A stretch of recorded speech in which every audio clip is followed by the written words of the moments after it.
How often do you think about the way in which you speak?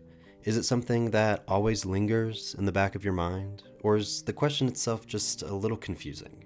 I mean, who thinks about the way they speak? That seems a little useless, right? But how about this? I want you to say the name of this state. Did you say Colorado? Or did you say Colorado?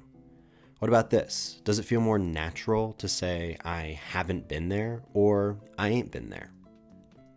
While it may seem silly to interrogate one's speech, it can garner some incredibly interesting insights into one's background, identity, and personality. The example that I just used comes from African American Vernacular English, or AVE, which is a dialect of English closely associated with lower class African American communities.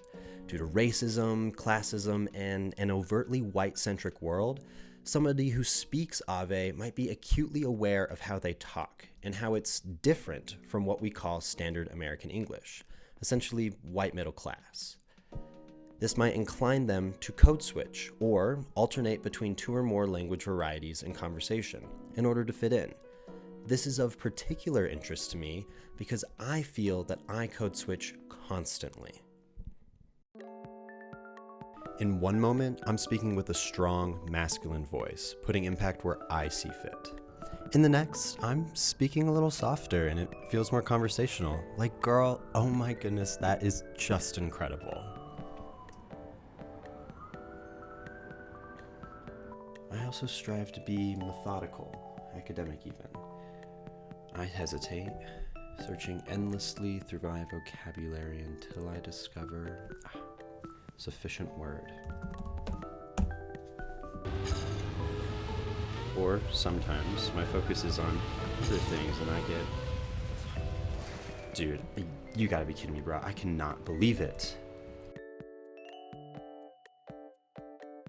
These iterations represent different styles of English, each ranging in its level of formality. You can even hear differences in pronunciation, especially when I use the academic style versus the conversational or the reactionary. But regardless, each iteration forms together to create one complete language profile.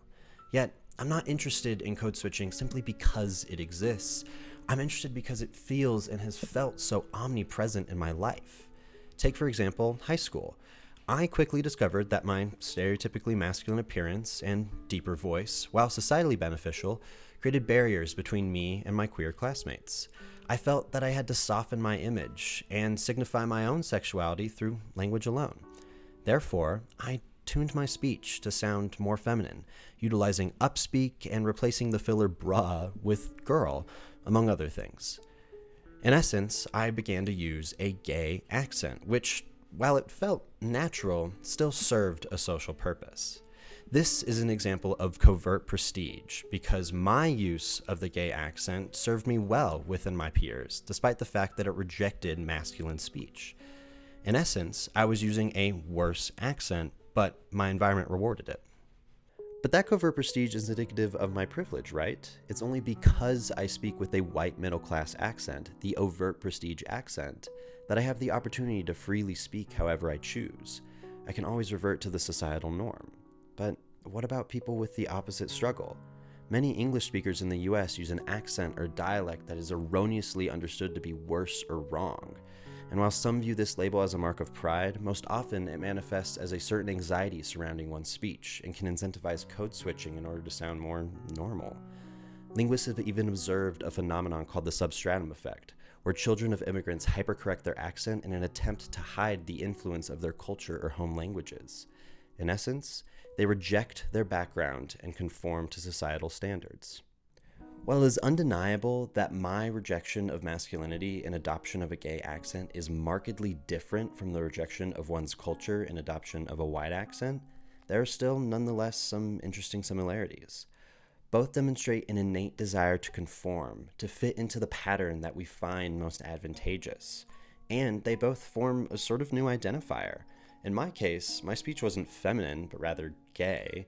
And in the other case, the hypercorrection creates an entirely new accent, still distinct from standard American English. So, in observing these similarities, I think that code switching offers a certain universality to language. Both of these scenarios illustrate the inherent humanness to speech, how it connects us to the people that we see and fosters community all around us. Language is the bedrock of our social society, and without it, we couldn't survive. But without code switching, it wouldn't be the same. Thanks for watching.